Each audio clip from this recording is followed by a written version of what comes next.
مطلب یہ جو دیر سے آئیں گے تو ظاہری سی بات ہے جو مسجد کا حال ہے اس سے باہر بھی لوگ بیٹھے ہوتے ہیں، پھر آپ کو باہر جگہ ملے گی، تو کوشش یہ کریں کہ اولین صف کی دیکھیں نا، ابھی مشکوٰۃ شریف کا ہمارا جو سبق گزرا ہے نا،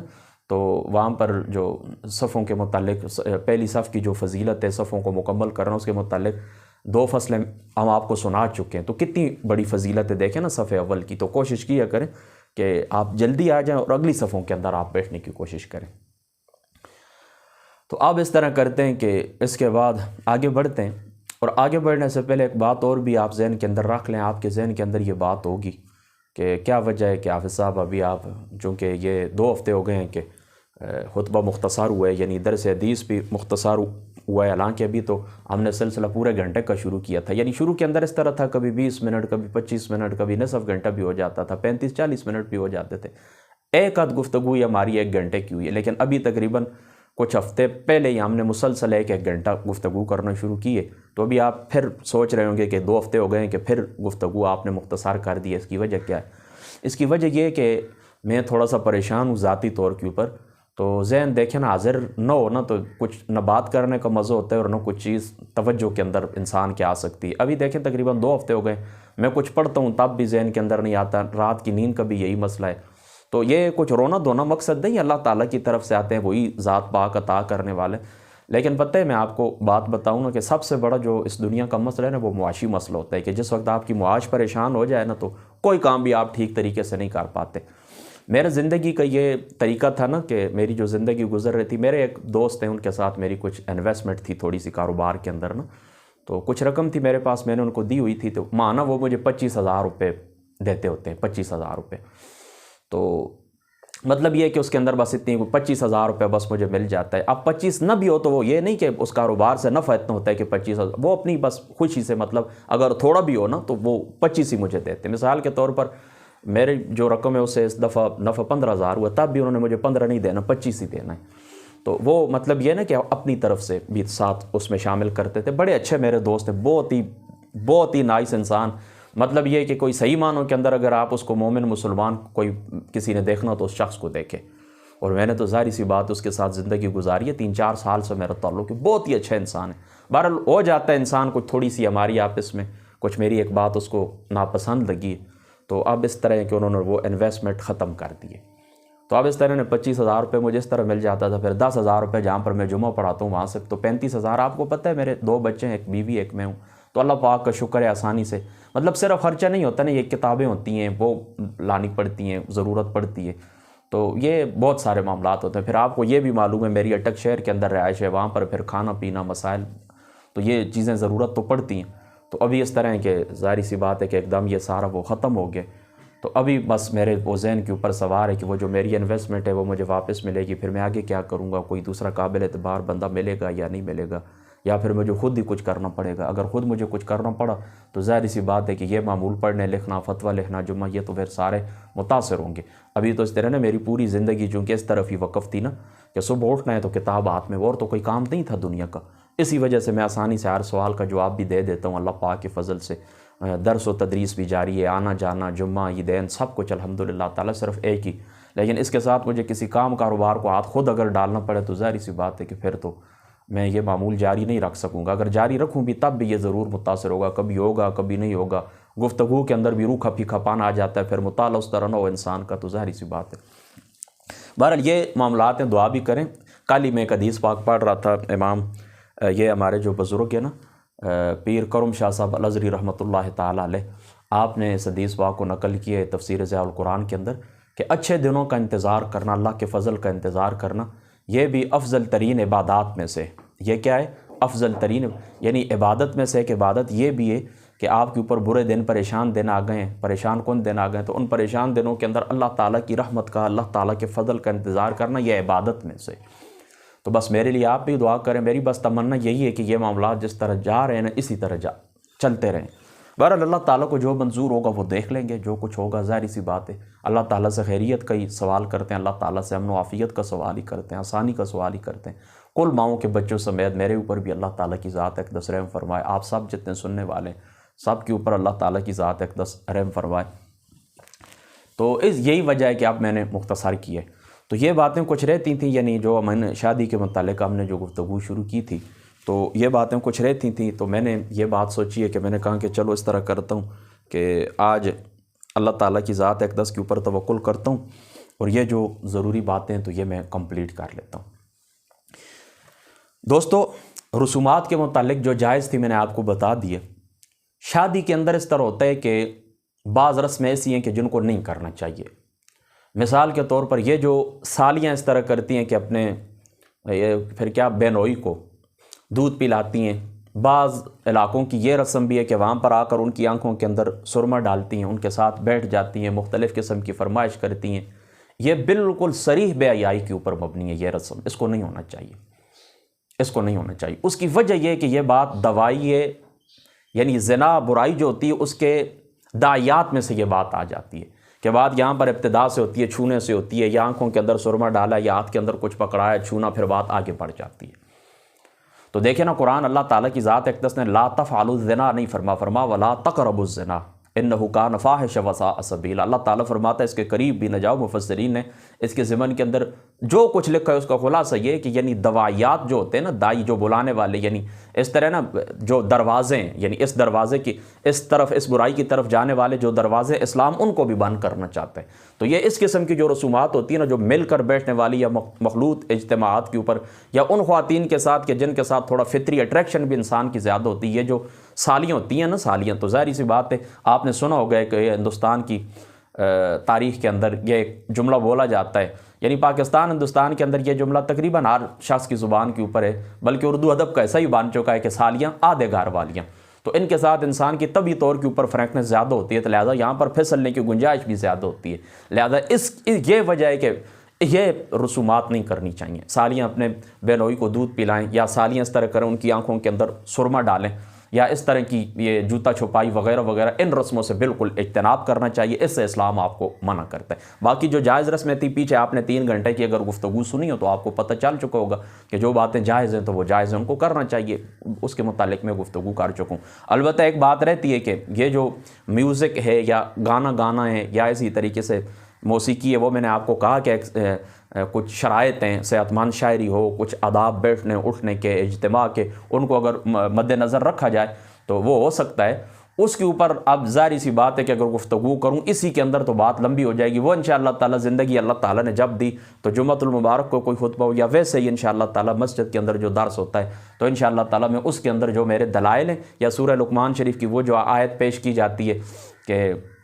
اس کے حضرت عبداللہ ابن مسعود رضی اللہ تعالیٰ عنہ آپ کی تفسیر پیش کی جاتی ہے، یا کچھ آقا علیہ الصلوۃ والسلام کے اس متعلق جو فرامین ہے، اس کا میرے پاس جواب کیا ہے اور میرے دلائل کیا ہے۔ میں آپ کو پہلے بھی بتا چکا ہوں، جس وقت آپ نے وہ میری اگر پچھلی گفتگو سنی ہے تو باب الغناء والدف ہے، یہ جو ابن ماجہ شریف کا باب ہے، یہ روایات جو ہیں تو یہ میرے دلائل ہیں، اور اس کے ساتھ باقی بھی کچھ دلائل ایسے ہیں کہ میں انشاءاللہ تعالیٰ زندگی رہی تو ان کو پیش کروں گا۔ امام غزالی صاحب رحمۃ اللہ تعالیٰ علیہ، آپ نے احیاء العلوم کے اندر جو اس کے متعلق بحث کی ہے وہ میں آپ کے سامنے رکھوں گا۔ باقی صوفیاء نے اپنی کتب کے اندر سماع کے جو آداب لکھیں یا سماع کے اوپر جو گفتگو، وہ انشاءاللہ تعالیٰ زندگی رہی تو قرآن اور سنت کو سامنے رکھتے ہوئے اکابرین امت کی جو تصریحات ہیں ان کو سامنے رکھتے ہوئے جو جائز بات ہے موسیقی یا سنگنگ کے متعلق، میوزک کے متعلق، وہ انشاءاللہ تعالیٰ میں الگ گفتگو آپ سے کروں گا، ٹھیک ہے؟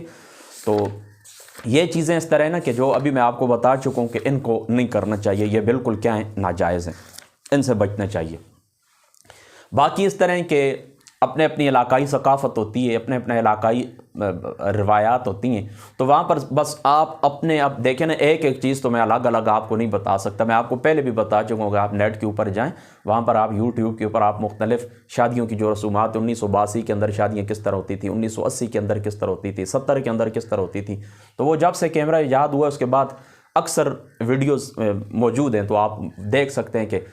کون کون سی رسومات ہوتی تھیں، اب کیا تبدیلی آ گئی ہے، یا مختلف علاقوں کے اندر جو کچھ کیا جاتا ہے وہاں پر معاملات کیسے ہوتے ہیں۔ بس ان ساری رسومات کو اگر وہ قرآن و سنت سے نہیں ٹکراتی، اللہ تعالیٰ کے واضح حکم سے نہیں ٹکراتی، تو کوئی بات بھی نہیں، آپ کریں، اور کوئی آپ سے پوچھے تو آپ اس کو اجازت دے دیں۔ لیکن جو بات آپ سمجھیں، آپ کو شک پڑ جائے کہ یہ تو لگتا ہے کہ قرآن اور سنت کے خلاف ہے، یا میں نے اس طرح سنا ہو، تو کسی عالم کے پاس چلے جائیں، فاسألوا اہل الذکر ان کنتم لا تعلمون، اہل علم سے آپ سوال کریں، وہ انشاءاللہ تعالیٰ آپ کو جو علاقائی عالم ہوتا ہے اس کے اوپر پیش کر دیں کہ ہماری یہ رسم ہے، ہمیں کرنی چاہیے یا نہیں کرنی چاہیے۔ ہاں، جس کے اوپر آپ خود شور ہیں، آپ کا مطالعہ یا آپ نے سنا ہے، مکمل تحقیق کی ہے، تو بے شک وہ کریں، اس کے اندر کوئی، سمجھ گئے نا۔ اب آتے ہیں دیکھیں روایات کی طرف کہ نکاح کرنا کیوں ضروری ہے۔ شروع کے اندر میں آپ کو پہلے بتا چکا ہوں کہ درمیانی یعنی وہ اعتدال کی جو حالت ہوتی ہے اس کے اندر نکاح کرنا واجب ہوتا ہے، اور جو صورت اس طرح ہوتی ہے کہ انسان جس وقت بہت زیادہ پھسل جاتا ہے اور معاملات جو ہوتے ہیں خرابی کی طرف، برائی کی طرف جا رہے ہوتے ہیں، تو اس صورت کے اندر پھر زیادہ ضروری یا واجب ہو جاتا ہے۔ اب دیکھیں حضور علیہ الصلوۃ والسلام نے کیا فرمایا، لقد قال رسول اللہ صلی اللہ تعالیٰ علیہ وسلم یا معاشر الشباب، حضور علیہ الصلوۃ والسلام نے نوجوانوں سے خطاب کیا، فرمایا یا معاشر الشباب، جوانوں کی جماعت، من استطاع منکم الباءۃ فلیتزوج، حضور علیہ الصلوۃ والسلام نے فرمایا کہ جو اگر تم نکاح کرنے کی طاقت رکھتے ہو تو تم تم نکاح کرنے کی اگر طاقت رکھتے ہو تو کیا کرو، نکاح کرو، لیکن اگر اس طرح نہیں کرن فإنہ اغض للبصر، یہ نکاح کیا کرتا ہے، آنکھوں کو جھکاتا ہے۔ سمجھ گئے نا آپ نکاح کی حکمت، آپ سمجھ گئے نا، یہ کیا کرتا ہے، آنکھوں کو جھکاتا ہے، یعنی انسان اس طرح کرتا ہے نا، غیر عورتوں کی طرف دیکھتا ہے، پھر اپنے دل کے اندر اس کو جلن ہوتی ہے، وہ کڑتا رہتا ہے، تو اس چیز سے انسان کی جان چھوٹ جاتی ہے۔ فإنہ اغض للبصر، یہ آنکھوں کو جھکا دیتا ہے۔ ظاہر سی بات ہے کہ آپ کی جو فطری تقاضا ہوتا ہے وہ پورا ہو جاتا ہے نا، آپ کے گھر کے اندر بیوی موجود ہے، یہ ساریاں ایک جیسی ہوتی ہیں نا، تو آپ کے گھر کے اندر جو بیوی موجود ہے تو آپ جس وقت اس کے پاس جاتے ہیں تو وہ کیا ہو جاتا ہے، آپ کی طبی ضرورت پوری ہو جاتی ہے، جب پوری ہو جاتی ہے تو آپ وہ کیا کہتے ہیں، مینٹین ہو جاتے ہیں، آپ کا جسم جو اعتدال کے اوپر آ جاتا ہے، تو آنکھوں کی حفاظت اس سے ہو جاتی ہے۔ وَأَحْسَنُ لِلْفَرْجِ، اور آپ کی جو فرج ہے یعنی آپ کا جو نفس ہے یہ بھی کیا ہو جاتا ہے، یہ بھی محفوظ ہو جاتا ہے۔ یعنی یہ نکاح کرنے کا فائدہ کیا ہے کہ آپ کی آنکھیں بھی جھک جاتی ہیں اور آپ کا نفس بھی محفوظ ہو جاتا ہے۔ اور آگے جا کر پھر دوسری روایت میں آپ کو پڑھوں گا کہ یہ عورتیں جو ہوتی ہیں نا آخرت کے امور میں انسان کی، پھر یعنی نکاح جو ہوتا ہے نا یہ آخرت کے جو امور ہوتے ہیں اس میں مددگار ہوتا ہے، اس میں کیا ہوتا ہے، مددگار ہوتا ہے۔ وَمَن لَّمْ يَسْتَطِعْ فَعَلَيْهِ بِالصَّوْمِ، دیکھیں ایک شخص ہے اس کے پاس اگر پیسہ نہیں ہے، وہ اپنی بیوی کو، ظاہر سی بات ہے بیویوں کا نفقہ تمہاری اوپر واجب ہے، بچوں کا نفقہ تمہاری اوپر واجب ہے، وَعَلَى الْمَوْلُودِ لَهُ رِزْقُهُنَّ وَكِسْوَتُهُنَّ بِالْمَعْرُوفِ، یہ بھی قرآن کے اندر آتا ہے، اور آقا علیہ الصلوۃ والسلام کی ذات اقدس نے آگے جا کے وہ روایت میں آپ کو سنا دوں گا کہ حضور علیہ الصلوۃ والسلام نے فرمایا پھر ان کا حق یہ ہے کہ جو کچھ تم خود کھاؤ تو وہ انہیں بھی کھلاؤ، جو کچھ خود پہنو وہ انہیں بھی پہناؤ، تو یہ تو تمہارے اوپر حق ہے نا۔ تو ظاہری سی بات ہے کہ جو بندہ اس حق کو ادا نہیں کر سکتا تو وہ نکاح نہ کرے، وہ نکاح نہ کرے۔ ظاہری سی بات ہے کہ پھر جب آپ اس کے حقوق ادا، نکاح کے جو حقوق ہیں وہ آپ ادا نہیں کر سکیں گے تو پھر معاملات مشکل ہوئیں گے۔ اور دیکھیں نا ابھی بھی زندگی کے اندر میں نے خود اس بات کو نوٹ کیا ہے کہ والدین اس طرح کرتے ہیں، تیزی کرتے ہیں، بچہ ان کا اپنے قدموں کے اوپر کھڑا نہیں ہوتا، وہ اس کو کہتے ہیں کہ چلو ہم تمہاری سپورٹ کریں گے، تھوڑی بہت جو ہو سکے گی شادی کر لو، اس کو کروا دیتے ہیں، پھر زندگی میں مشکلات کھڑی ہو جاتی ہیں اور معاملہ طلاق تک جا پہنچتا ہے۔ تو والدین کو یہ چاہیے کہ بچہ جب تک آپ کے قدموں کے اوپر کھڑا ہو، اس کے ہاتھ کے اندر کوئی ہنر ہے، اس کے ہاتھ کے اندر کوئی روزگار ہے، اس کے ہاتھ کے اندر کوئی نوکری ہے، اس کو آپ مطلب یہ کہ اپنے قدموں کے اوپر کھڑا کریں، وہ کسی کا محتاج نہ ہو، اس کے بعد اس طرح کریں کہ آپ اس کے نکاح کی تیاری کریں۔ آپ خود اس کو اپنے ساتھ، کل آپ کے حالات خراب ہو جائیں گے، آپ کی بہو جو ہے وہ کیا کرے گی، آپ کے بچے کیا کریں گے؟ تو ان کو پہلے آپ خود قدموں کے اوپر کھڑا کریں، یا قدموں کے اوپر کھڑا ہو جائیں۔ ظاہری سی بات ہے کہ پھر اس معیشت جو ہوتی ہے تو اس کا اثر پورے گھر کے اوپر ہوتا ہے، یہ کمزور ہوتی ہے تو گھر کے حالات خراب ہو جاتے ہیں، گھر کے تعلقات خراب ہو جاتے ہیں، انسان کا جو اخلاق ہے اس کے اوپر بڑا برا اثر پڑتا ہے۔ لیکن معیشت مضبوط ہو جاتی ہے، اخلاق خود بخود اچھے ہو جاتے ہیں۔ ظاہری سی بات ہے اصل ٹینشن تو یہی ہوتی ہے، اصل پرابلم تو یہی ہوتی ہے، معاشی پرابلم ہوتی ہے۔ تو اس کا پہلے حل سلوشن، اس کا پہلے اکنامکلی جو آپ کا بچہ ہوتا ہے نا اس کی جو معیشت ہے وہ پہلے آپ مضبوط کریں، اس کے بعد اس کا نکاح کریں۔ تو دیکھیں نا یہاں پر بھی حدیث پاک کے اندر کیا آتا ہے کہ وَمَن لَّمْ يَسْتَطِعْ، جو بندہ استطاعت نہیں رکھتا یعنی حقوق ادا نہیں کر سکتا، فَعَلَيْهِ بِالصَّوْمِ، اس کے اوپر کیا ہے، روزے رکھنا ہے، فَإِنَّهُ لَهُ وِجَاءٌ، کیونکہ یہ روزے جو ہوتے ہیں یہ خواہشات کو ختم کرتے ہیں۔ ظاہری سی بات ہے کہ رمضان المبارک کے آپ روزے رکھتے ہیں، آپ نے یہ بات ٹرائی کی ہوگی، آپ کو یہ بات آپ کے علم کے اندر ہوگی کہ جس وقت انسان روزے رکھتا ہے تو جسمانی طور کے اوپر کمزور ہوتا ہے، انسان کی جو نفسانی خواہشات ہوتی ہیں وہ کمزور پڑنے شروع ہو جاتی ہیں۔ تو یہ ایک مطلب یہ حل ہے کہ جو بندہ نکاح کی طاقت نہ رکھے تو وہ اس طرح کرے۔ آقا علیہ الصلوۃ والسلام کی ذات اقدس نے کیا فرمایا کہ وہ روزے رکھے۔ دیکھیں دوسرے مقام کے اوپر حضور علیہ الصلوۃ والسلام نے فرمایا، اچھا یہ جتنی روایات میں آپ کے سامنے پڑھوں گا نا یہ ابواب النکاح ہے، اور یہ کون سی جگہ ہے، ابن ماجہ شریف ابواب النکاح ہے۔ تو النکاح من سنتی، حضور علیہ الصلوۃ والسلام نے کیا فرمایا کہ نکاح کیا ہے، میری سنت ہے، فمن لم یعمل بسنتی فلیس منی، جو میری سنت کے اوپر نہیں چلتا وہ میرے راستے کے اوپر نہیں، وہ ہم میں سے نہیں ہے۔ وتزوجوا، نکاح کرو، فانی مقاصر بکم الامم، میں تمہاری کثرت کے اوپر کل قیامت والے دن فخر کروں گا۔ ومن کان ذا طول فلینکح ومن لم یجد، اور جو بندہ وسعت رکھتا ہے وہ نکاح کر لے، ومن لم یجد، اور جو اس طرح نہیں کر سکتا فعلیہ بالصیام، وہ روزے رکھے، فان الصوم لہ وجاء، اور یہ روزے کیا ہوتے ہیں، یہ خواہشات کو کچل دیتے ہیں۔ یہ روایت، چونکہ اس روایت کے اندر عیسیٰ بن میمون یہ ایک شخصیت ہیں اور محدث ہیں اور یہ کمزور ہیں، لہٰذا ان کی وجہ سے یہ حدیث ضعیف ہے۔ بہرحال اہل سنت جو ہیں وہ اس بات کو مانتے ہیں، وہ کہتے ہیں کہ اعمال کے اندر، فضائل کے اندر یہ روایت چل جاتی ہے، تو نکاح کی فضیلت کے اندر یعنی حضور کی سنت ہے، ایک فضیلت ہے، اس کے اندر یہ روایت کافی ہے، ٹھیک ہے ضعیف لیکن کافی ہے۔ آگے بڑھی حضرت ابن عباس رضی اللہ تعالیٰ عنہ فرماتے قال قال رسول اللہ صلی اللہ تعالیٰ علیہ وآلہ وسلم لم یرا للمتحابین مثل النکاح، حضور علیہ الصلوۃ والسلام نے فرمایا آپس میں محبت رکھنے والوں کے لیے نکاح جیسی بہتر کوئی چیز نہیں ہے۔ یعنی دیکھیں نا، ایک لڑکی ہے اس کو ایک لڑکا پسند آ گیا، یا ایک لڑکا ہے اس کو ایک لڑکی پسند آ گئی ہے، تو یہ ان کی آپس میں محبت ہے، اور یہ جو محبت ہے اس محبت کا بہترین حال حضور علیہ الصلوۃ والسلام کی ذات اقدس نے کیا فرمایا، اس کا بہترین حال کیا ہے، نکاح ہے۔ پھر ان الفاظ کو سن لے، قال رسول اللہ صلی اللہ تعالیٰ علیہ وآلہ وسلم لم یرا للمتحابین مثل النکاح، یہ روایت صحیح ہے اور سنن کبریٰ کے اندر بھی موجود ہے، امام حاکم نے مستدرک پاک کے اندر بھی اس کو نقل کی ہے، اور یہ کتاب النکاح ابن ماجہ شریف کی روایت ہے کہ دو محبت کرنے والوں کے لیے بہترین حال، بہترین چیز جو دیکھی گئی ہے وہ نکاح ہے۔ اس کا صحیح مفہوم اس حدیث پاک کا یہی ہے۔ وہ کہ محدثین دوسری طرف بھی گئے کہ نکاح کے بعد بڑی اچھی محبت پیدا ہو جاتی ہے، انڈرسٹینڈنگ پیدا ہو جاتی ہے، یعنی محبت کرنے لگتے ہیں آپس میں، یہ بات بھی ٹھیک ہے، لیکن قرآن کے حدیث پاک کے ظاہری الفاظ اسی مفہوم کو، جو پہلا مفہوم میں نے بیان کیا، یہ سپورٹ کرتے ہیں۔ ظاہر سی بات ہے کہ لڑکی کو بھی حق ہے کہ اپنی زندگی کے لیے اپنا زوج، اپنا ساتھی تلاش کرے اور اپنی پسند کی شادی کرے، اسی طرح لڑکوں کو حق ہے۔ اللہ تعالیٰ قرآن کے اندر واضح طور کے اوپر دیکھیں فرماتا ہے نا، اعوذ باللہ من الشیطان الرجیم بسم اللہ الرحمن الرحیم، فرماتا ہے اللہ تعالیٰ قرآن کے اندر، یہ سورہ نساء شریف ہے، کہ جو عورتیں تمہیں پسند ہوں، جو عورتیں تمہیں پسند ہو، دیکھیں ایک دم آیت کریمہ وہ ذہن سے سکپ ہو گئی ہے کہ یہ فَإِنْ لَكُمْ نہیں ہے، فَإِنْ لَكُمْ یہ تو آگے آتا ہے، یہ پیچھے اس طرح ہے نا کہ جو بس چلو یہ یاد رکھنے، یہ دیکھیں ابھی ایک دم چلی گئی ہے ذہن سے، معلوم وَإِنْ خِفْتُمْ أَلَّا تَعْدِلُوا فَوَاحِدَةً أَوْ مَا مَلَكَتْ أَيْمَانُكُمْ ذَلِكُمْ أَدْنَىٰ أَلَّا تَعُولُوا فَانْكِحُوا مَا طَابَ لَكُم مِّنَ النِّسَاءِ مَثْنَىٰ وَثُلَاثَ وَرُبَاعَ وَإِنْ خِفْتُمْ أَلَّا تُقْسِطُوا یا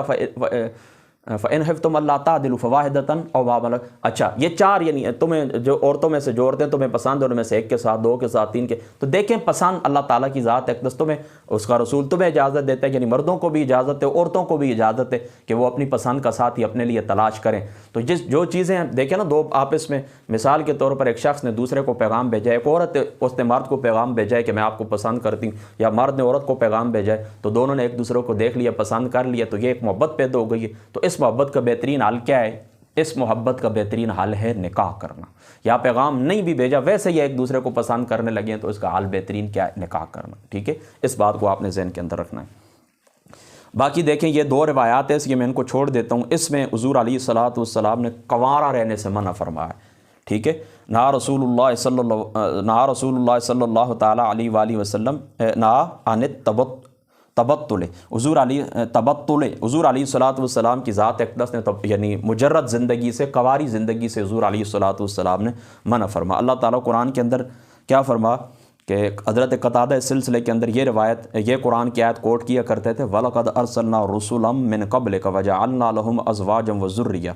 کہ اے محبوب محمد مصطفیٰ صلی اللہ تعالیٰ علیہ وآلہ وسلم، ہم نے آپ سے پہلے رسول بھیجیں اور انہیں بیویاں اور اولاد بھی عطا کیے، یعنی جتنے بھی انبیاء آئے سب نے کیا کیا؟ شادی کیے، سب انبیاء نے کیا کیے؟ شادی کیے، اور سب انبیاء کو اللہ نے بیویاں اور اولادیں عطا کی ہیں، لہٰذا سارے انبیاء کی سنت ہے نکاح کرنا،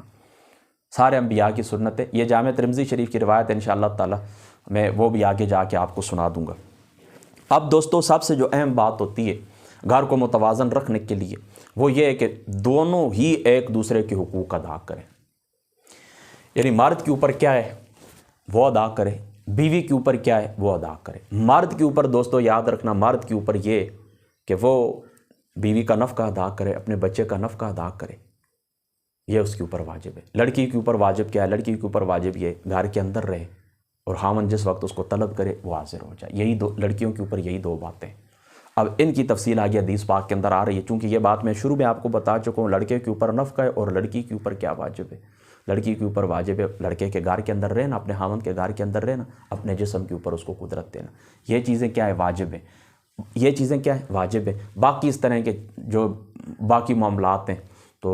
کام کاج کرنا وغیرہ وغیرہ، یا جو دیگر امور ہوتے ہیں گھروں کے اندر، وہ واجب نہیں ہوتے، لیکن وہ ثواب کی باتیں ہوتی ہیں۔ آپ ان کو مستحب کہہ سکتے ہیں، سنن زوائدہ کہہ سکتے ہیں، سنتیں کہہ سکتے ہیں، ایک اچھی ثقافت کہہ سکتے ہیں، اخلاقی باتیں ان کو کہہ سکتے ہیں، اخلاق کے ضمن کے اندر یہ آنے والی ہیں، اچھے اخلاق کے، یہ ساری باتیں اس کے ضمن کے اندر آ جاتی ہیں۔ تو اب دیکھیں یہ دو باتیں آپ نے ذہن کے اندر رکھنی ہیں۔ تو جب یہ دو باتیں آپ ذہن کے اندر رکھیں، آپ کو معلوم ہو چکا کہ دو چیزیں لڑکی کے اوپر واجب ہے، ایک مرد کے اوپر واجب ہے۔ اب یہ حدیث پاک آپ کو اس طرح کے آسان کر دے گی۔ آپ سنیں، یہ اس روایت معاویہ ابن حیدہ یہ رضی اللہ تعالیٰ عنہ یہ روایت کرتے ہیں، کہتے ہیں کہ ان رجلا سأل النبی صلی اللہ تعالیٰ علیہ وآلہ وسلم، ایک مرد نے حضور علیہ الصلوۃ والسلام کی ذات اقدس سے سوال کیا، ما حق المرأة علی الزوج، کہ لڑکی کے اوپر اپنے زوج کا کیا حق ہے، بیوی کے اوپر اپنے زوج کا کیا حق المرأة، مرد کے اوپر، یعنی مرد کے اوپر کیا حق ہے، علی الزوج، اپنی بیوی کا۔ خاوند کے اوپر کیا ضروری ہے، خاوند کے اوپر کیا ضروری ہے کہ اپنا اس کے اوپر بیوی کے لیے کیا حق ہے، یعنی وہ زوجہ رکھتا ہے نا، بیوی رکھتا ہے نا، اس کے اوپر کیا ہے۔ تو حضور نے فرمایا ان یطعمها اذا طعم، جو وہ کھاتا ہے اس کے اوپر یہ واجب ہے کہ جو وہ کھائے تو اسے بھی کھلائے، وَأَن يَكْسُوهَا إِذَا اقْتَصَا، اور جو خود پہنتا ہے وہ اس کو بھی پہنائے، وَلَا يَضْرِبَ الْوَجْهَ، اور اس کے چہرے کے اوپر نہ مارے۔ یہ چونکہ آگے میں قرآن پاک کی آیت کوٹ کروں گا، وہاں پر آپ نے یہ بات ذہن کے اندر رکھنی ہے کہ مارنے کا جہاں پر ذکر ہے نا، وَضْرِبُوهُنَّ، قرآن کے اندر آتا ہے نا سورہ نساء شریف کے اندر، فَضْرِبُوهُنَّ فَإِنْ أَطَعْنَكُمْ فَلَا تَبْغُوا عَلَيْهِنَّ سَبِيلًا۔ تو یہ وَضْرِبُوهُنَّ یاد رکھیں، یہ جو مارنا ہوتا ہے نا، تو اس میں چہرے کو نہیں مارنا۔ دیکھیں پھر یہ الفاظ وَلَا يَضْرِبَ الْوَجْهَ، کہ جب بیوی کو اگر آپ سزا دیں، یعنی وہاں پر جو جس طرح آیا ہے نا کہ پہلے آپ اس طرح کریں، فَعِظُوهُنَّ، لڑکیوں کو نصیحت کریں، لڑکیوں کو نصیحت کریں، تو پھر اگر وہ نصیحت سے باز آ جائے تو ٹھیک ہے، ورنہ دوسرا کیا ہے، وَاهْجُرُوهُنَّ فِي الْمَضَاجِعِ، آپ ان کے بستر الگ کر دیں۔ یعنی پہلے بیوی نے نافرمانی کی ہے تو آپ اس طرح کریں گے کہ اس کو نصیحت کریں گے، فَعِظُوهُنَّ، زبان سے نصیحت کریں گے، اگر وہ اچھی بندی ہوئی تو سمجھ جائے گی، اگر اس طرح نہ ہو تو پھر کیا کریں، دوسرا اللہ تعالیٰ کیا حکم دیتا ہے، بستروں کو جدا کر دیں۔ پھر تیسرے نمبر کے اوپر آتا ہے وَضْرِبُوهُنَّ، کہ وہ آپ ان کو ماریں، لیکن مارنا یاد رکھیں یہ معمولی درجے کی مار ہوتی ہے، یعنی بیوی کے اوپر آپ ہاتھ اٹھاتے ہیں، آپ اس کو مارتے ہیں سری بے حیائی کے اوپر، تو پھر اس طرح اس کے اوپر بھی یاد رکھنا کہ ولا یضرب الوجہ، آپ نے اس کے چہرے کے اوپر نہیں مارنا۔ بلکہ حضرت ابن عباس رضی اللہ تعالیٰ عنہ آپ سے مروی غالباً بعض تفاسیر کے اندر ہی آتا ہے کہ وہ تو کہتے ہیں کہ بس مسواک سے مارنا چاہیے، جو مسواک ہوتی ہے نا چھوٹی سی، بس اس سے مارے، معمولی درجے کی مار جو ہوتی ہے۔ تو مارنے کا یہ جس طرح آج کل کے زمانے کے اندر اس طرح نا کہ جائے لوگ اس طرح کرتے ہیں کہ جس طرح وہ جوار ہوتی ہے یا کوئی اس طرح وہ کوئی چیز ہوتی ہے پیسنے والی، اس طرح شروع ہو جاتے ہیں، اس طرح نہیں، یہ تو بالکل ستھرا آرام ہے اور غیر انسانی سلوک ہے، یعنی معمولی درجے کی مار آپ اس کو مار سکتے ہیں۔ یہ اجازت ہے، واجب نہیں ہے، اچھا اس کی اجازت ہے، ہاں اس کی اجازت ہے کہ آپ اس کے اوپر حاکم اللہ تعالیٰ نے آپ کو رکھا ہے، آپ اس کا نفقہ اٹھاتے ہیں، اس کے بچوں کا نفقہ اٹھاتے ہیں، ہر قسم کی سہولت کا آپ اس کا، لیکن اس کے باوجود بھی وہ اس طرح کرتی ہے کہ آپ کی نافرمانی کرتی ہے، تو پھر اس میں ابتداءً آپ نے اس چیز کا خیال رکھنا ہے کہ پہلے واضح و نصیحت، یعنی ابتداء کے اندر ہی مارنا نہیں ہے، پھر بستر کو الگ کرنا، پھر آخری درجے کے اندر آپ اس کو جا کر مار بھی سکتے ہیں، سزا بھی دے سکتے ہیں جسمانی، لیکن انتہائی معمولی درجے کی، اور اس میں حضور نے کیا فرمایا، ولا یضرب الوجہ، اور اس کے چہرے کے اوپر آپ نے نہیں مارنا، ولا یقبہ، اور اسے برا بلا بھی نہیں کہنا ہے، اسے برا بلا بھی نہیں کہنا ہے۔ ہاں مارنے کے ساتھ ساتھ آپ اس کو گالیاں کیوں دیتے ہیں؟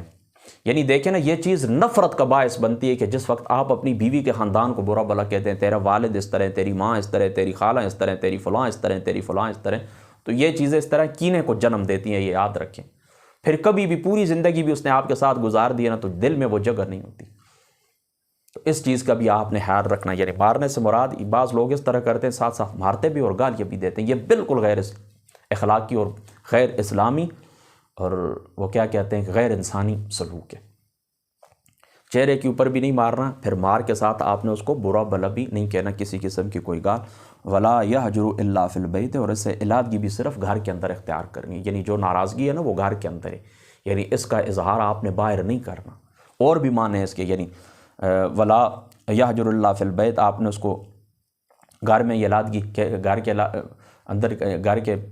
علاوہ کہیں پر آپ نے اس سے علیحدگی اختیار نہیں کرنی، یعنی کہیں پر آپ مہمانی کے اوپر اکٹھے گئے تو وہاں پر بھی آپ اس طرح بیہیو نہ کریں دوسروں کے سامنے کہ آپ علیحدہ ہیں. بے شک گھر کے اندر اس کا روم علیحدہ ہے آپ سے، کوئی آپ کی خفقی چل رہی ہے، کوئی چپکلس چل رہی ہے تو باہر اس کا اظہار نہ کریں، وہ باتیں بھی اپنے گھر کے اندر رکھیں. یہ باتیں آپ نے ذہن کے اندر رکھنی ہیں. آگے بڑھیے. یہ حضور نبی پاک صلی اللہ تعالیٰ علیہ وآلہ وسلم آپ کا خطبہ حجۃ الوداع،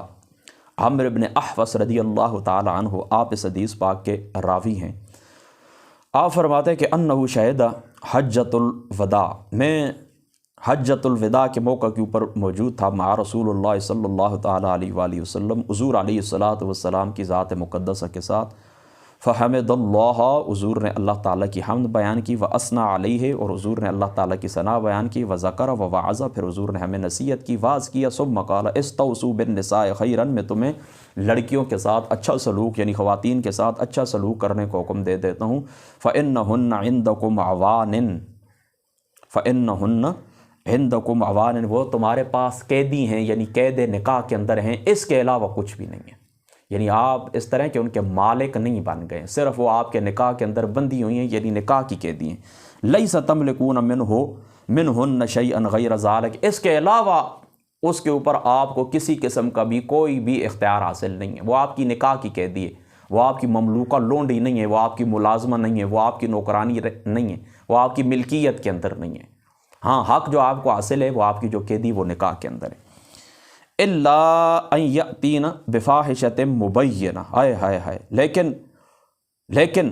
آپ کو اس کے اوپر ملکیت حاصل ہے، لیکن وہ بالکل فاحشہ ہے، مبینہ، کوئی کھلی بے حیائی کا کام کرے. یعنی یہ برائی کوئی کہتے ہیں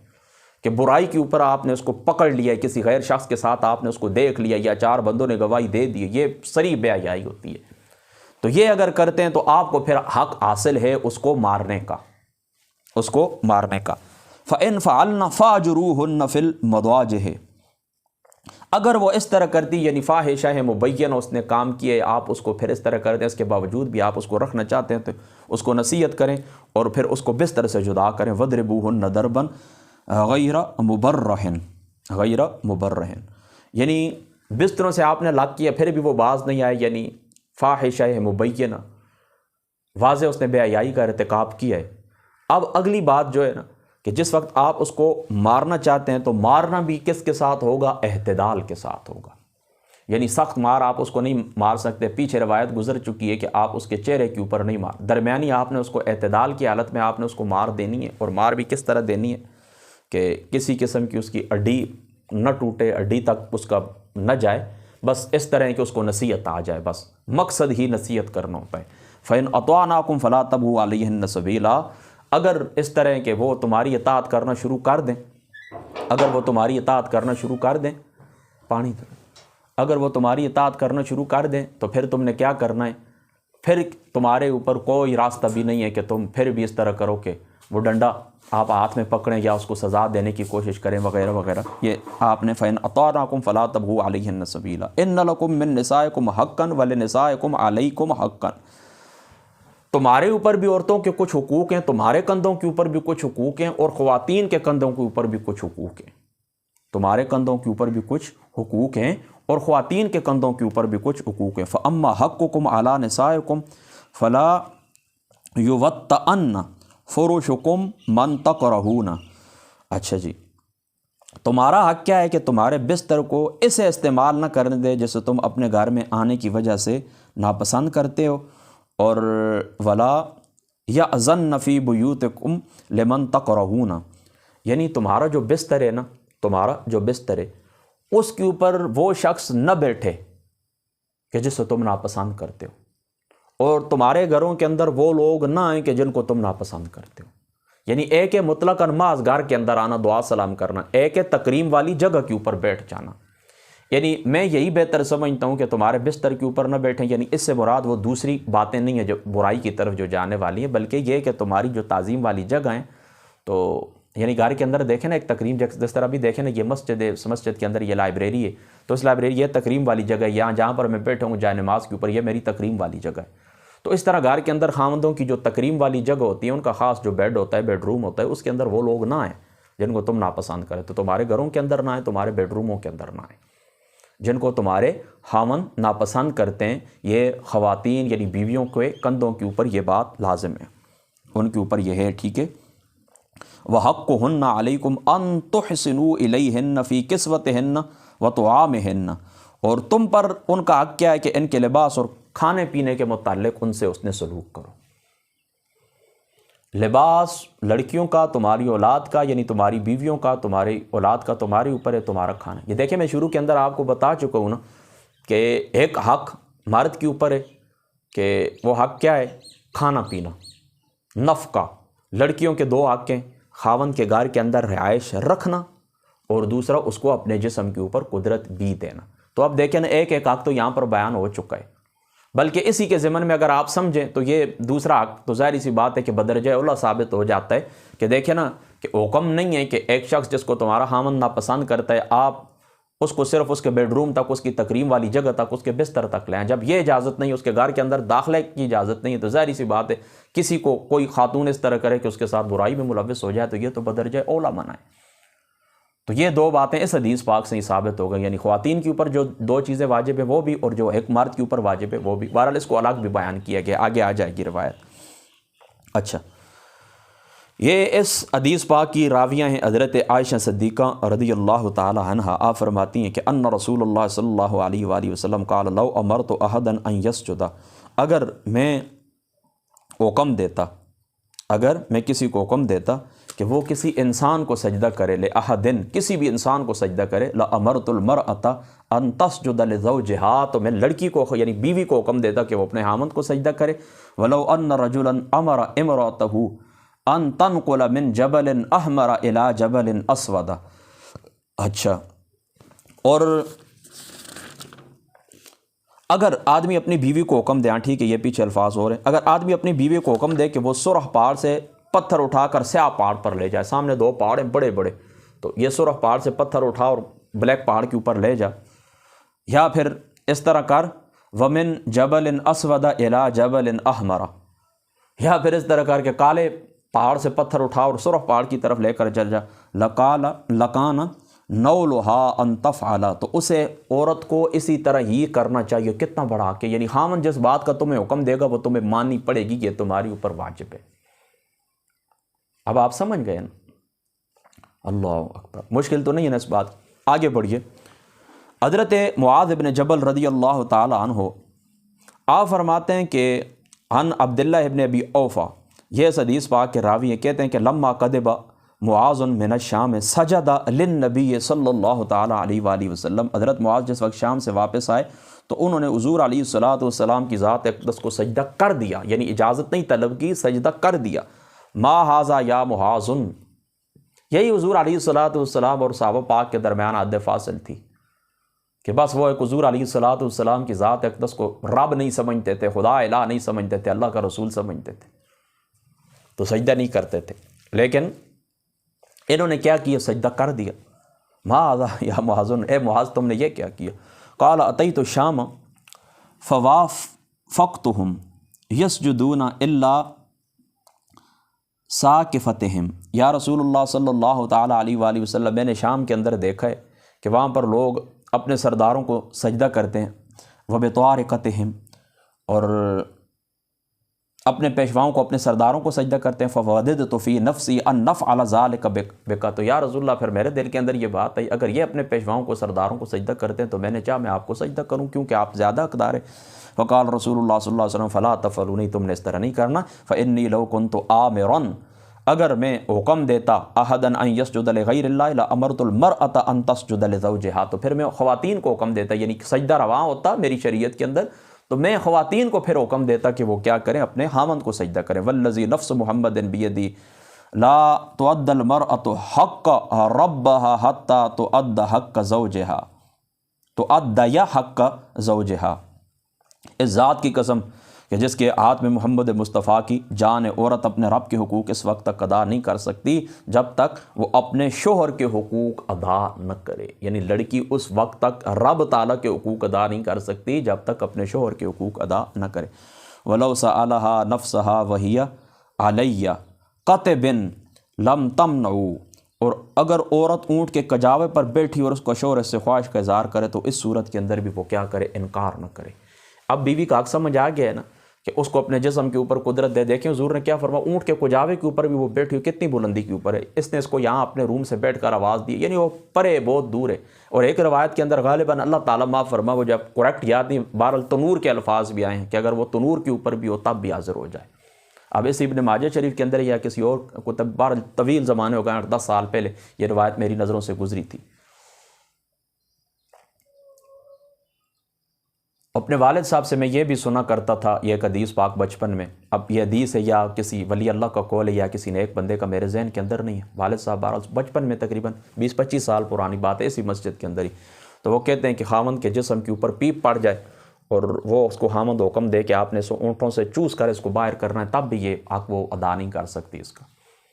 اب یہ الفاظ ٹھیک ہیں، حدیث پاک کے یا کسی بزرگ کا قول ہے، یہ میرے ذہن کے اندر نہیں ہے. بہرحال جو بات ہے سامنے میرے حدیث پاک کی کھلی ہوئی وہ بالکل واضح ہے، آپ کو میں نے پڑھ کے سنا دی ہے کہ اونٹ کے اوپر، اونٹ کے کجاوے کے اوپر بیٹھی ہو، خاوند اس کو طلب کرے تو وہ حاضر ہو جائے. آپ سمجھ گئے نا، بیویوں کے حقوق سمجھ آ گئے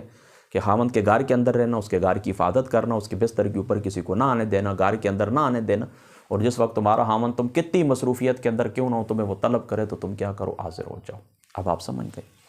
آگے بڑھیے. یہ حضرت ام المؤمنین سیدہ ام سلمہ رضی اللہ تعالی عنہا فرماتی ہیں، سمعت ام سلمہ تقول سمعت رسول اللہ صلی اللہ تعالی علیہ وآلہ وسلم یقول ایما امرأة ماتت وزوجها عنها راض دخلت الجنہ. کوئی لڑکی بھی، کوئی بیوی بھی، زوجہ کسی شخص کی عورت، بیوی،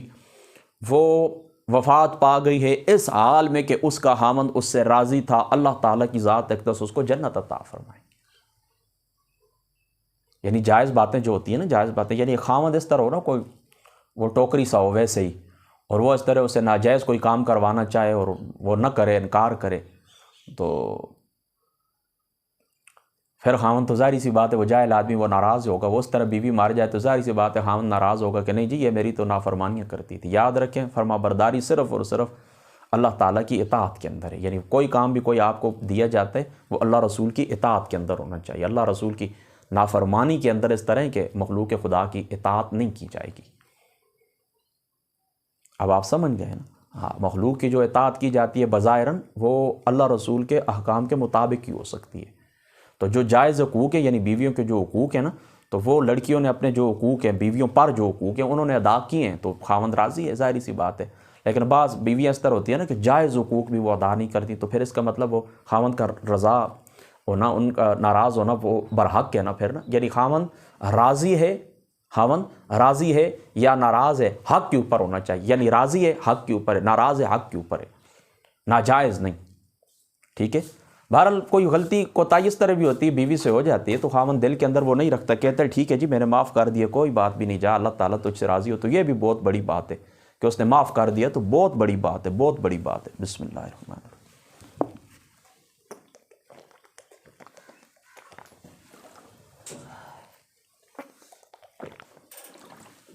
الحمدللہ.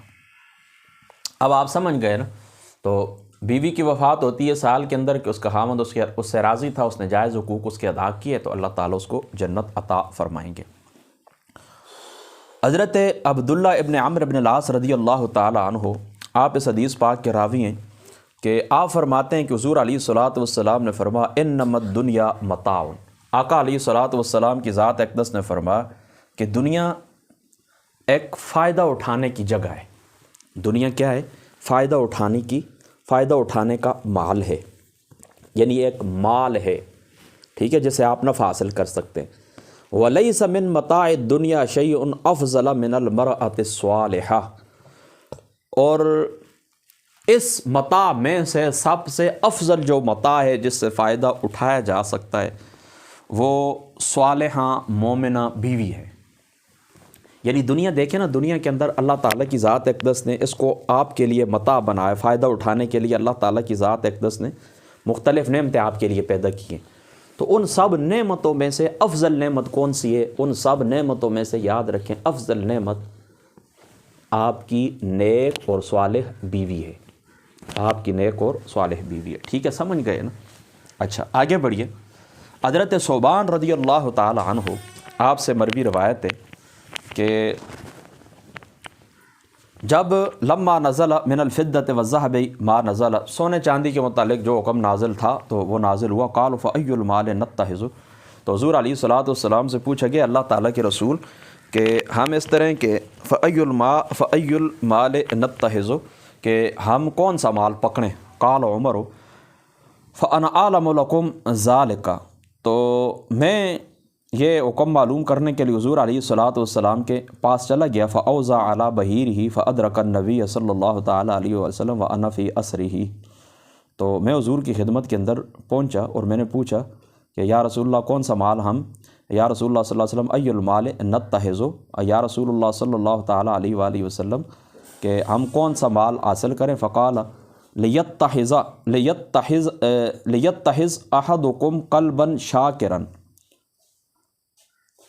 تم میں سے ہر کو چاہیے کہ آپ دل کو حاصل کریں۔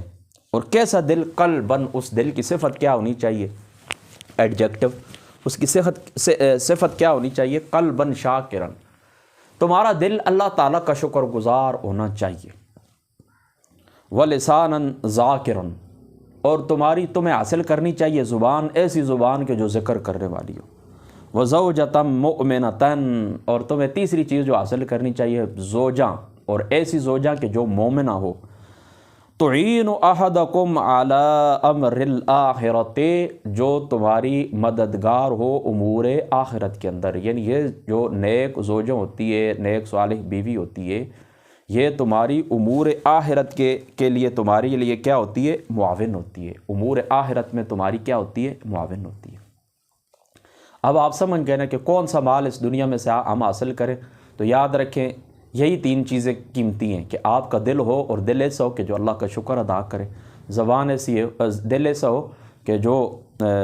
شکر ادا کرے، اور زبان ایسی ہے جو اللہ کا ذکر کرنے والی ہو، اور تیسری چیز جو قابل ذکر ہے وہ مومن عورت ہے جو آپ کے امور آخرت میں آپ سے تعاون کرتی ہے۔ یعنی اس طرح اس کے ذریعے سے آپ اپنی عزت، اپنے نفس کو بچاتے ہیں، اپنی نگاہوں کو بچاتے ہیں، تقوی پیدا کرتے ہیں۔ تو یہی کام جو امور آخرت ہیں، یہی زاد راہ ہے آپ کا۔ وَتَزَوَّدُوا فَإِنَّ خَيْرَ الزَّادِ التَّقْوَىٰ وَاتَّقُونِ يَا أُولِي الْأَلْبَابِ، سمجھ گئے نا آپ؟ آگے بڑھیے۔ اللہ اکبر۔ حضرت ابو امامہ عن النبی صلی اللہ علیہ وسلم انہ کان یقول ما استفاد المؤمن بعد تقوی اللہ خیر لہ من زوجۃ صالحہ، فرمایا کہ مومن کو اللہ تعالیٰ کے تقوی کے بعد نیک بیوی سے، زوجۃ صالحۃ، نیک بیوی سے زیادہ کوئی نعمت نہیں ملی ہے۔ یعنی تقوی کے بعد اگر کوئی چیز ہے قابل ذکر تو وہ نیک بیوی ہے۔ ان امرہا اطاعت ہو، اگر آپ اس کو حکم دیں گے تو وہ کیا کرتی ہے؟ آپ کے اطاعت کرتی ہے۔ وَإِن نَظَرَ إِلَيْهَا سَرَّتْ ہو، اگر آپ اس کی طرف نگاہ کرتے ہیں تو وہ آپ کو خوش کر دیتی ہے۔ وَإِن أَقْسَمَ عَلَيْهَا أَبَرَّتْ ہو، ٹھیک ہے۔ وَإِن أَقْسَمَ عَلَيْهَا، اور اگر آپ اسے کوئی قسم دیں تو وہ اس قسم کو پورا کرتی ہے۔ وَإِن غَابَ عَنْهَا نَصَحَتْهُ فِي نَفْسِهَا وَمَالِهَا، اگر آپ کہیں غائب ہو جاتے ہیں، چلے جاتے ہیں، تو وہ اپنی ذات اور اپنی وَإِن غَابَ عَنْهَا نَصَحَتْهُ فِي نَفْسِهَا وَمَالِهَا، تو وہ خیرخواہی کرتی ہے اپنی بھی اور تمہارے مال کی بھی۔ یعنی تمہاری غائب ہونے کی صورت کے اندر تم، یعنی خواتین جو ہوتی ہیں نا، تو وہ امانت ہوتی ہے نا، خواتین کیا ہوتی ہیں؟ امانت ہوتی ہیں۔ بیوی آپ کی کیا ہوتی ہے؟ اس کی عزت، اس کا جو بدن ہوتا ہے تمہاری امانت ہوتا ہے خاوند کی، تو وہ اپنے آپ کو بھی امانت سمجھ کے حفاظت کرتی ہے، اور تمہارا جو مال ہوتا ہے اس کی بھی حفاظت کرتی ہے۔ بعض بیویاں اس طرح کرتی ہیں کہ وہ اپنی تو حفاظت کرتی ہیں، بہت اچھے طریقے سے اپنی حفاظت کرتی ہیں، بسم اللہ، لیکن مال کے بارے میں اتنی پرواہ نہیں کرتی ہیں، اڑا دیتی ہیں، فضول خرچیوں کے اندر اڑا دیتی ہیں۔ تو صدقہ خیرات کے کاموں کے اندر آپ کر سکتے ہیں، وہ آگے اگر اسی باب کے اندر وہ روایت آ گئی حضرت ابو سفیان کی بیوی حضرت ہندہ والی کی، انہوں نے حضور سے اجازت طلب کی تھی، تو وہ انشاءاللہ سنا بھی دوں گا۔ بہرحال خیرات کے جو کوئی مانگنے والا سائل سوالی آیا ہے تو وہاں پر کوئی ضرورت بھی نہیں ہے کہ جو آپ صدقہ کرتی ہیں۔ ہاں بہت زیادہ جو بڑی رقم صدقہ میں سے لاکھوں میں جو ہوتا ہے تو اس کی لازماً آپ نے خاوند سے اجازت لینی ہوگی، لیکن عام مثال کے طور پر کسی کو آپ نے 2 روٹیاں پکڑائی ہیں، 2000 روپے پکڑا دیے، یا کوئی گھر کا برتن ہے وہ آپ نے، تو یہ کوئی عام باتیں ہوتی ہیں، مطلب عمومی طور پر اسی طرح ہی خیرات ہوتی ہے، اس کی اجازت طلب کرنے کی ضرورت نہیں ہوتی ہے۔ تو فرمایا حضور علیہ الصلوۃ والسلام کے اس فرمان کا خلاصہ کیا نکلا کہ تقوی کے بعد سب سے بہترین چیز کیا ہے؟ تقوی کے بعد سب سے بہترین دولت آپ کی نیک بیوی ہے۔ اور پھر اس کی صفات کیا ہوتی ہیں کہ جس وقت آپ اس کو کوئی حکم دیتے ہیں وہ آپ کی اطاعت کرتی ہے، جب آپ اس کی طرف نگاہ اٹھا کے دیکھتے ہیں تو وہ آپ کو خوش کر دیتی ہے، جب آپ کو کوئی قسم اس کو دیتے ہیں وہ اس قسم کو پورا کرتی ہے، اور جب وہ آپ غائب ہو جاتے ہیں، یعنی آپ نگاہوں کے سامنے نہیں ہوتے، کہیں کاروبار کے سلسلے میں، حج عمرہ کے سلسلے میں، کسی اور دنیاوی جو ضروریات ہوتے ہیں، تعلیم علم کے سلسلے میں، نوکری روزگار کے سلسلے میں آپ چلے جاتے ہیں، 1 دن نہیں ہوتے، 10 دن نہیں ہوتے، سالوں کے حساب سے آپ نہیں ہوتے، تو وہ کیا کرتی ہے؟ آپ کا جو گھر کے اندر مال ہے، یعنی پہلے تو وہ خود آپ کا مال ہے، قیمتی مال ہے، تو پہلے تو وہ اپنی خود حفاظت کرتی، اور پھر بعد میں کیا ہے؟ ساتھ آپ کے مال کی بھی حفاظت کرتی ہے۔ اب آپ سمجھ گئے نا اس بات کو، اس میں کوئی مشکل بات تو نہیں ہے نا؟ تو یہ چند روایات تھیں جو میں نے آپ لوگوں کے سامنے تلاوت کی ہیں۔ اس میں ظاہری سی بات ہے کہ ہمارا موضوع تو شادی کی رسومات کے متعلق تھا، وہ بھی بیان ہو گئی، اور چونکہ ایک نیا ادارہ وجود کے اندر آتا ہے تو ایک دوسرے کے اوپر کیا حقوق ہیں یہ بھی آپ لوگوں نے سمجھ لیا ہے۔ اب اس طرح کرتے ہیں نا کہ تھوڑا سا اب یہ قرآن پاک ہے، اس کو بھی میں آپ کے سامنے رکھ دیتا ہوں، اور باقی اس طرح کہ ہمارا ان دنوں جو ہمارا درس جاری ہے تو وہ درس ہمارا یہی ہے، اس کو کیا کہتے ہیں کہ سورہ نساء شریف یہ،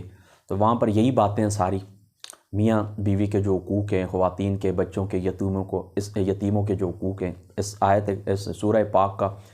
یہی موضوع ہے، تو انشاءاللہ تعالیٰ وہ بھی ساتھ ساتھ آپ شامل کرتے جائیں، لیکن چند باتیں آپ یہاں سے آپ ذہن کے اندر رکھ لیں۔ کل جو بات میں نے آیت کریمہ میں نے پڑھی تھی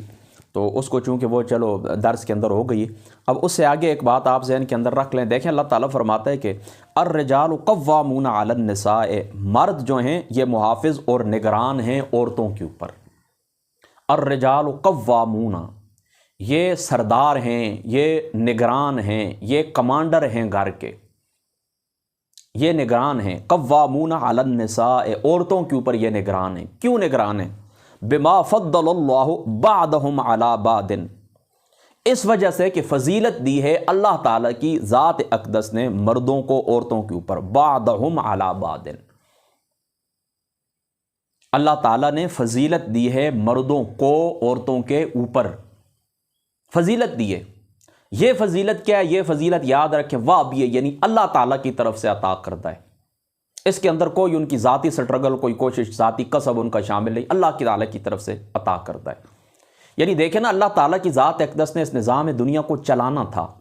تو اس نظام دنیا کو جو چلانا تھا تو تکوینی جو امور ہیں یہ تمہاری سمجھ کے اندر نہیں آ سکتے، یہ اللہ تعالیٰ کے اپنے فیصلے ہوتے ہیں، تکوینی اللہ تعالیٰ کی مصلحتیں ہوتی ہیں۔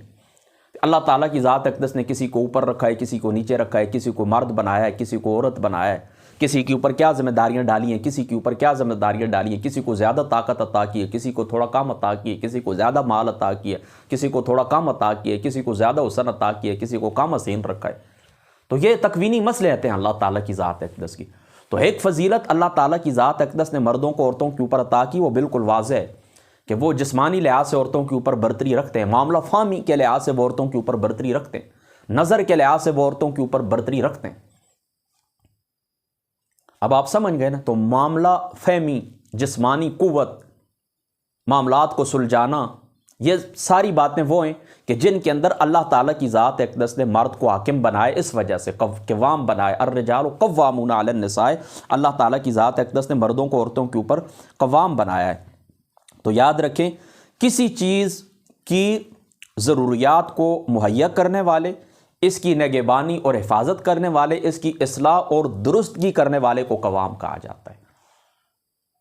تو گھر بھی تو دیکھیں نا، ایک چھوٹا سا ادارہ ہی ہوتا ہے نا، تو اس کے اندر اس طرح 2 ایڈ ہوں گے تو کام چلے گا؟ نہیں چلے گا. ایک کہے گا یہ کام کرو، دوسرا کہے گا نہیں. تو ایک کو اللہ تعالیٰ نے نگران بنایا اور وہ کون ہے؟ قوام بنایا، اور وہ مرد ہے.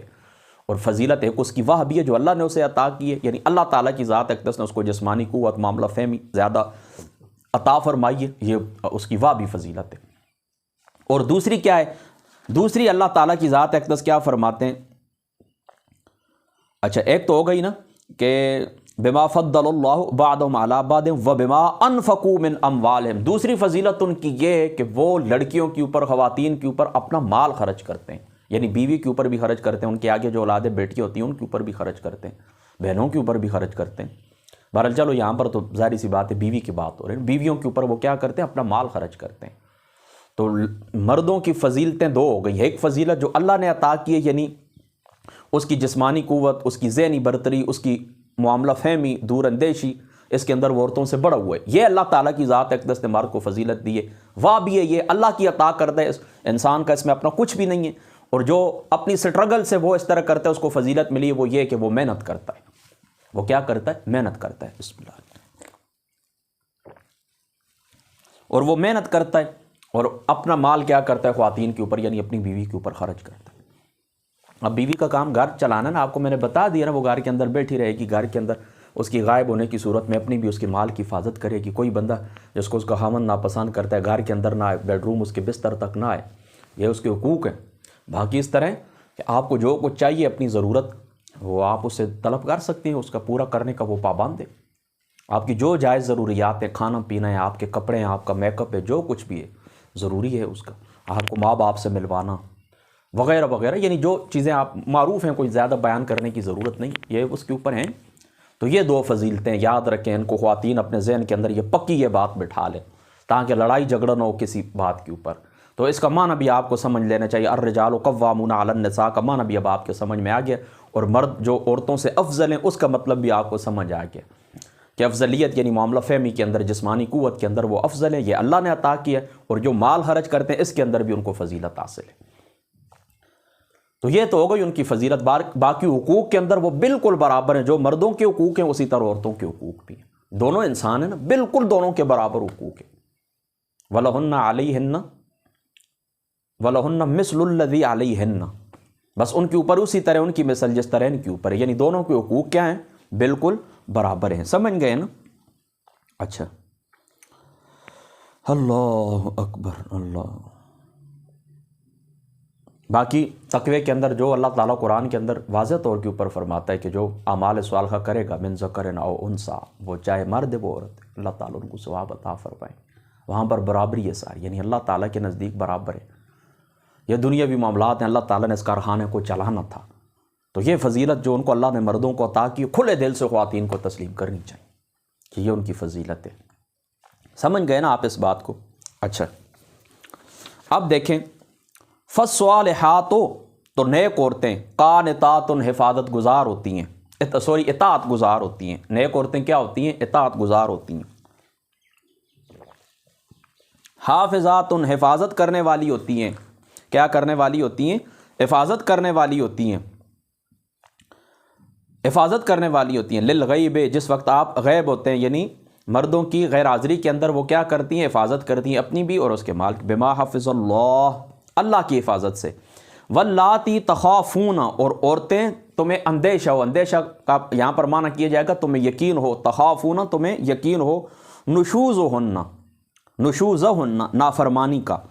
جس وقت تمہیں نافرمانی کا یقین ہو کہ یہ میری نافرمانی آپ کرتی ہے. ٹھیک ہے. واللاتی تخافون نشوزہن،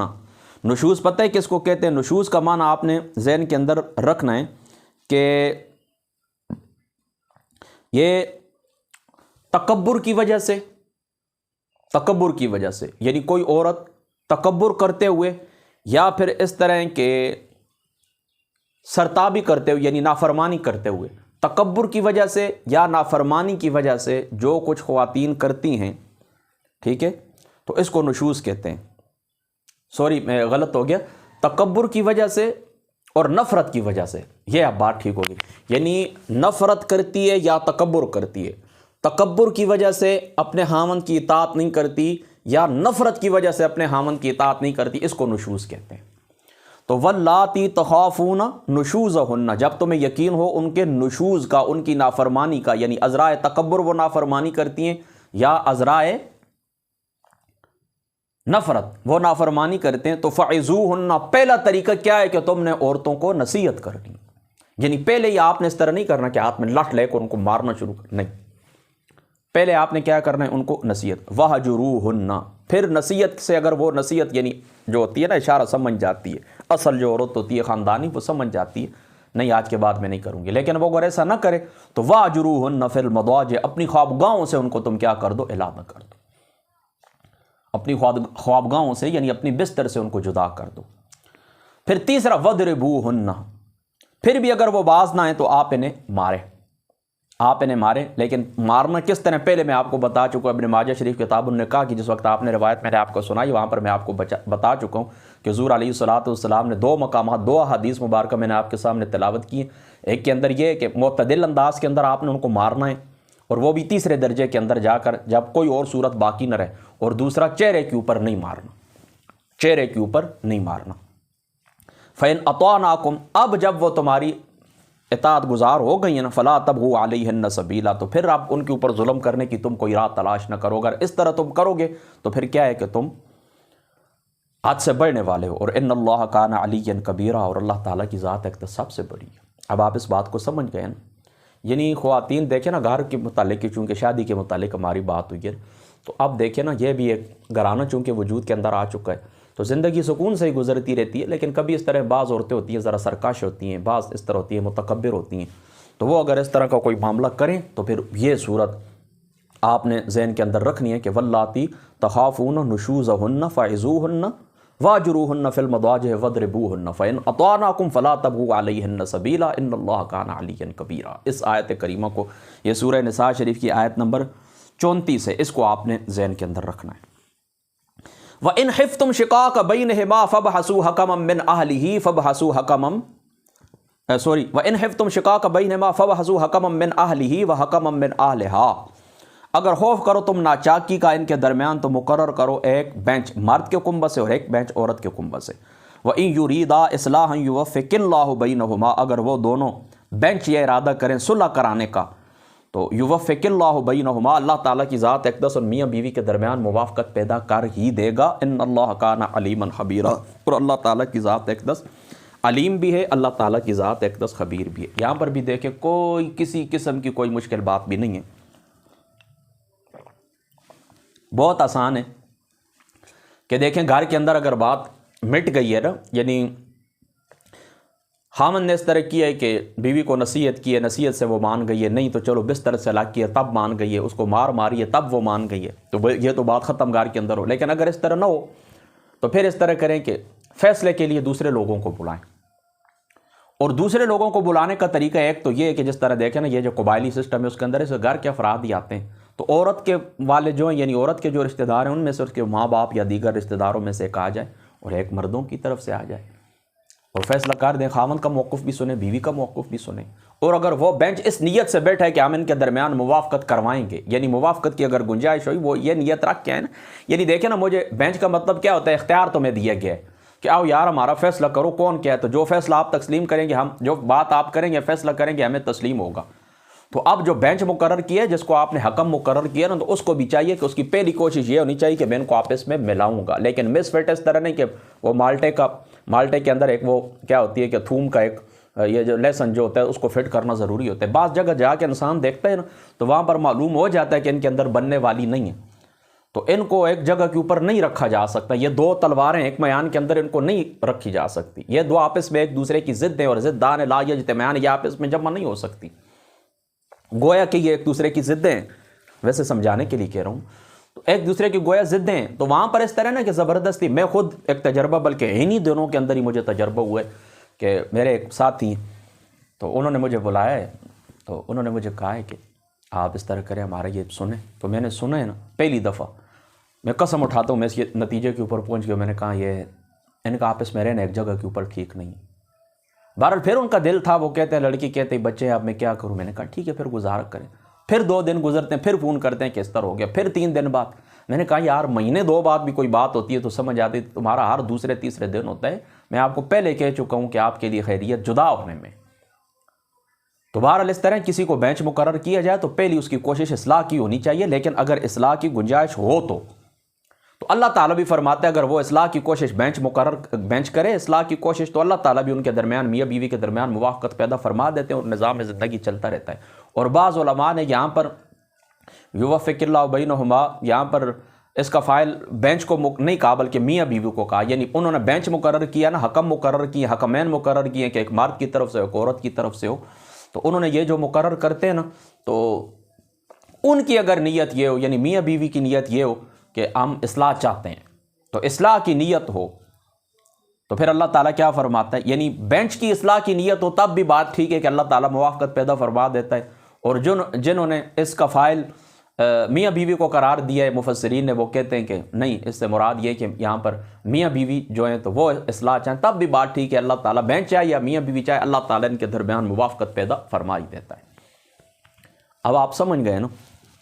تو دیکھیں اللہ تعالیٰ کے قرآن سے، رسول پاک صلی اللہ تعالیٰ علیہ وآلہ وسلم آپ کی سنت سے میں نے آپ لوگوں کے سامنے یہ بیان رکھا ہے، اور جو گفتگو ہوئی ہے میں سمجھتا ہوں کافی ہے آج کے لیے۔ انشاءاللہ تعالیٰ زندگی باقی رہی تو باتیں تو ہوتی رہیں گی، بہرحال چلو آج کے لیے یہی گفتگو کافی ہے، زندگی باقی رہی انشاءاللہ تعالیٰ کوئی بات رہ گئی، آج اس ٹاپک کو یہیں پر ختم کرتے ہیں۔ شادی کی رسومات کے متعلق جو گفتگو میں نے شروع کی تھی، آج اس کی چوتھی اور آخری نشست تھی، اور یہ اس طرح کہ ہو گئی ہے تقریباً 4 گھنٹوں کی گفتگو ہو گئی ہے۔ انشاءاللہ یہ زندگی بھر یادگار رہے گی، تو آپ اس طرح کہ اس کو سنیں، بار بار سنیں اور اس کے اوپر عمل کریں۔ آپ میں سے آج ہزاروں لوگ سنیں گے، کل لاکھوں سنیں گے انشاءاللہ تعالیٰ، تو کسی ایک شخص نے بھی اس کے اوپر عمل کر لیا تو میرے لیے زاد آخرت ہے۔ اللہ تعالیٰ عمل کی توفیق عطا فرمائے۔ السلام علیکم۔